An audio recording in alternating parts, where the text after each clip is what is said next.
Hey, welcome to Toon Time, bringing you Newcastle United news and discussion. So, this is a review of yesterday's first leg of the Carabao Cup semi-final against Southampton. We managed to come through with the win. Uh, it was a very entertaining game. Well, to me anyway, I enjoyed watching it. And both teams really came to the party, basically. That's a light way of putting it. It was full-blooded. Challenges flying everywhere. Just everyone fighting for every ball. It was it was that was a good advertisement for the Carabao Cup. I felt. I know a lot of people look at it with a bit of disparagement nowadays. It doesn't have any real prestige to it. Well, it does, but not as much as it did. I would say back in the 90s. That I remember it felt like a much more desired cup than it has felt over the recent years. But I think that's starting to come back now. I think that's been helped with like Man City with Pep Guardiola all trying to win it, and I think that's been reflected with a few other teams just seeing it as that desire to get silverware, which can help with the winning mentality. That you can see that Pep Guardiola's engineered in his team, and I feel that's what lot of other teams are trying to emulate. That if you can get that first piece of silverware, that gets that mentality in the players' heads, to um, to get to that stage and get that glory, and then it just sets it the emotion, the mentality to think, you know what, we've won this minor competition. It's a minor competition. If we're being honest, but it's that mentality like, you know what, we've done that. Why can't we push on? Why can't we achieve more? And that's the approach I like to see, and that's how I feel like Eddie Howe has seen it as. He knows the fan base really wants a trophy, and I know the dressing room really wants one as well. So it's it can't be seen as a bad thing in any way to always want to try and win any game that you have, but to try and get to a final and win a trophy is very important as well. So back to the game yesterday, I really felt like it was a we had the better of the contest, but they fought very well, and they're challenging and for balls and making it very difficult for us at times. But we did show we were the better team over the 90 minutes, and especially once we could bring in our subs like Isaac and San Maximan, and they ended up making the real difference because they started to open them up a lot more. That's how I felt anyway. So yeah, it was a really good game. We could have won by a few more goals. That for some reason that goal that was disallowed because VAR refused to intervene because they felt like the manager, not the manager, the referee didn't make a clear and obvious error. So as he had adjudged it to be a handball, then he says, "Oh no, no, it's no goal." And the VAR room felt it was a clear and obvious error, so the goal ended up being ruled out. And he could have had a hat trick yesterday, to be honest. Even though he did get the winner for us, he missed that tapping, which was inexplicable, but it happens. That's one of his great weaknesses is his lack of finishing ability at times. I think I really do feel like it's a confidence thing. I feel like if he had a run similar to Miguel Almiron, it would change his mentality in terms of scoring, and I really feel like he would grow a lot more. I'm not saying he'll become a prolific goal scorer in any way, name, shape, or form, but I really feel that when chances would fall to him, he would become a lot more calmer. Because I feel like he does tend to snatch at things. But yeah, I don't know why that goal was ruled out, but it seems that that was the case. The referee wasn't going to be overruled by VAR, but thankfully they intervened with the Adam Armstrong goal, which was a clear handball. I didn't understand at the time why him or his teammates were moaning, because you always try and chance it on the pitch. You know, if you played football or any sport, you always try and you know play for any advantage you can get, but it's pointless. There's cameras, and VAR correctly stepped in. It was a clear and obvious error. He gained an advantage from that handball. You could see his arm came forward, and it helped him to get a goal. So there was no doubt that it had to be disallowed. But yeah, they had a couple other chances. We have to talk about Nick Pope once again to the rescue. He made a couple of high class saves from Che Adams. You know, one from point blank range, and the other where Che Adams broke through and he saved it with his feet. Just those excellent stops, and he's been worth his weight in gold. He's, you know, it was at this moment in time, at the very least, that transfer was was extremely. It was a snip. You know, it was very cheap. He's gonna end up being if he continues in this vein of form. You know, he's very consistent, solid. He comes up with crucial stops at crucial times in games. He's and he's very assured in what he does. He rarely flaps at things, because that's the one thing I thought he may do when he first came to Newcastle. That I remember when we played him, I think it was last season, and he came for a ball, and I remember him moaning at the time that he thought that Callum Wilson fouled him, but it was just that he flapped at the ball a bit. He fell to Callum Wilson and he finished it. And I don't understand what I've seen that hasn't happened during this season. He's been very solid. You know, he's making good decisions, comes to crosses when he's supposed to, makes the right choice whether to punch or catch. And I think that helps calm the defense as well, because that unit now, I think it's 12 games in all competitions where they haven't conceded a goal now. I think that's what's happened so far. And I read something where he's basically 2 games away from either equaling or beating Edwin van der Sar's record, you know, in English football. And that's some really high level company that we keeping if he manages to do it. And I see no reason why we can't do it, to be honest, because they've been really solid. You know, now and again, like all defenses and mistakes happen, but they manage to recover. And if the defenders can't stop it, then Nick Pope has just been excellent there.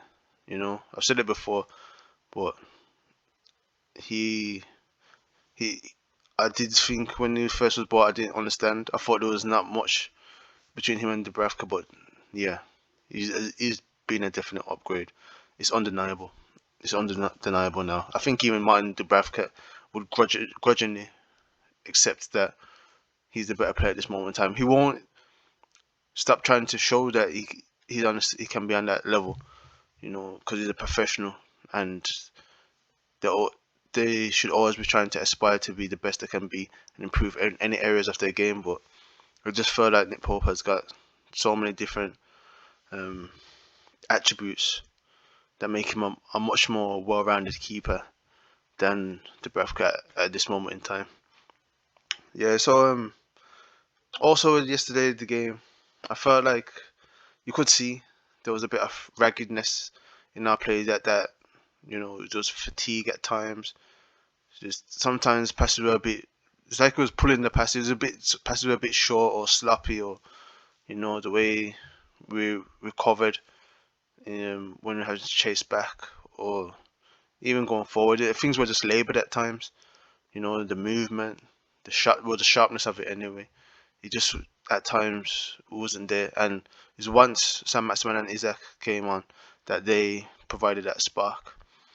And I don't know where the hell goes from here, to be honest, because I know that he likes to have that settled formation or settled starting 11, and that is a good thing. You do want to have that familiarity, but at this moment in time, you can see that players the gassing out.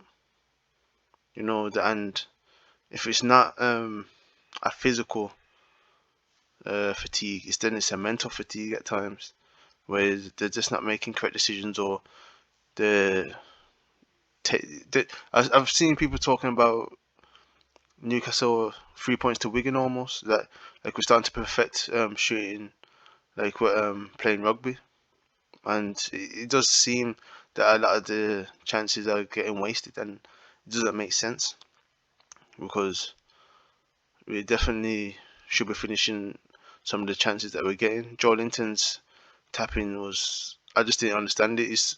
He just lost concentration, and he had scored a similar chance from that got disallowed early in the game. So maybe he was just tiring, and it's a it's a good problem for Eddie Howe to have because the team is in, I wouldn't say in form at the moment, but we're still managing to get results, keeping clean sheets, you know, keeping games close, even though we're not performing at our very best. But like looking at Callum Wilson, which has been said by a lot of people, he's been looking a bit after boil, especially after coming back after the World Cup. He doesn't look as sharp as he normally does. That spark in his movement isn't there at the moment. That sharpness and that aggression isn't there, and he may also need just a moment, basically just a couple of games where he might not be starting, so he can just get a breather. And there's a few players, even Bruno looks a bit tired at times yesterday, and he can't really be, we can't really afford to rest him at this moment in time because we're in a very crucial part of the season, and that's how it's gonna be for the rest of it. So I don't know how he's going to rotate and keep keep the players fresh, but also keep as much quality on the pitch as possible. It's a nice conundrum to have, I feel, and hopefully there are some reinforcements brought in. I've heard rumors about Anthony Gordon and is it Franca, the young Brazilian kid, as well as there's somebody else as Ashby from West Ham. Yeah, so those are three players I've been hearing have been linked. So maybe those new faces will come in, help galvanize the dressing room, give some new faces and fresh impetus as well. But there's also the problem of Sam Maximan and Alexander Isak, and how long can he keep both of them on the bench? Because Isak was brilliant when he came on, as well as Sam Maximan. They just totally turned the game around. And as much as he wants to keep that solidness down the left hand side with Joelinton and Willock providing the solidity, that quality that Sam Maximan has to draw play. He draws actually the defender. He's exciting. He can go past the man. But the thing that I've really been impressed by is that he is now becoming more aware of his teammates. He's making more intelligent decisions, and he's doing it at a much quicker rate as well. And that's where the best players are. They make the quick decisions that are most effective for their team, and he's starting to do that a lot more. I've noticed. He's not being I wouldn't say greedy, but feeling like he has to take on all the responsibility for the team. That he understands that if he uses his teammates, then opportunities will come his way. You know, and much easier as well. And that's how it's supposed to be. As a high quality attacking player, you have to trust your teammates. Otherwise, what's the point? It's not an individual sport; it's a team sport. And I feel like he's starting to understand that now. The days where he had to be the hero for Newcastle United are over. Eddie Howe has shown that he's implementing a system that is effective and utilizes everybody on the pitch. And what we need now is everyone to fully buy into that, and that's what's happened. And that's why I feel that the road Sam Maximan is going down that he understands that now and he's moving the ball quickly and into the correct spaces and not just trying to take on everybody.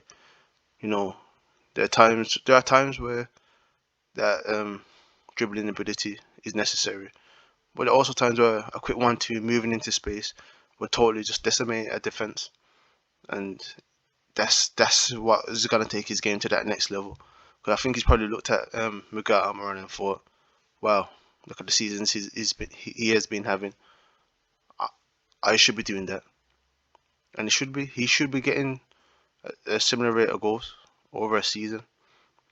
Alright, he's had the problems with injuries this season and a little bit last season, but before that, he never really had much injury issues. And it may just be that he's adjusting to this higher pressing, and the, there's a higher level of intensity and fitness that Eddie Howe requires from his players, and that's what he has to do now to get to that next level. And Alexander Isak, there's not much to say. You've seen, we all saw before he suffered his injury, that quality that he's got. That game against Liverpool, he just tore them to pieces. You know, if his second goal hadn't been wrongly disallowed, I felt like we would have won that game, because after that, Liverpool probably would have fell apart. And that's what we know what he's going to be bringing once he can get a run of games. So I know Callum Wilson is looking over his shoulder nervously, but that's there's only so long you can keep that type of quality on the bench, and he doesn't look like he's gonna be letting up at anytime soon. He's gonna just keep growing and growing. He looks well suited to the Premier League. Now he just needs his opportunities to play. He's just moving into channels. He moves into space very well, and he hasn't really even showed his dribbling ability. I feel, and that's gonna come. He's getting a lot sharper very quickly, and those two, if you can get, I don't even know what combination it's gonna be in the end that Eddie Howe's gonna have, but having any of that either Wilson, Isaac, Almiron, Sam Maximan, and him trying to figure out what to utilize from those four is just gonna be problems for the opposition, and hopefully we can bring in a couple more forwards to add to that rotation and give that extra depth. You know, Jacob Murphy did come on yesterday, and he did do a good job. He does run into good spaces. He does unfortunately lack that quality, but the endeavour is always there from him. So I'm not gonna disrespect him like that. But if we're all being honest, we all know at this moment in time those players are on another level to him, and I feel like he'll continue to try and work on what he can do to become a better player.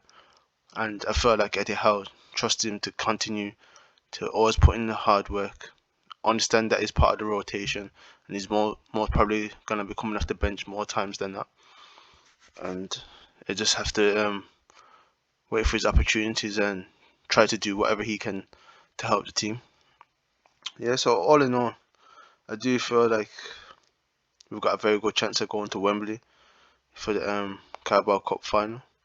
It's going to be a very tough game next week, Tuesday, because Southampton are going to put it all on the line. I mean, I can't say his name properly. Keletasar, the one who got a red card yesterday. You could see he was trying to be as aggressive as possible and cause as much problems as possible for us in terms of disrupting our play, but he ended up being overzealous and got himself that red card. And all in all, Southampton gave a very good account of themselves. They can't be ashamed of their performance. You know, they worked very hard, and they're gonna come with a similar performance next week. And like Eddie Howe said, normally you see the dressing room picture after a win, but he says no, we haven't won yet. We've got a second leg to win, and we have to get to the final before you see that photo. And that's the mentality I like to see. It's keeping the players focused and grounded. That we have to continue dealing with matter at hand and not start dreaming of anything beyond that. So yeah, that's my analysis of yesterday. And just look forward to next week. So once again, thank you for listening wherever you are. Have a good morning, afternoon, evening, or night. Peace.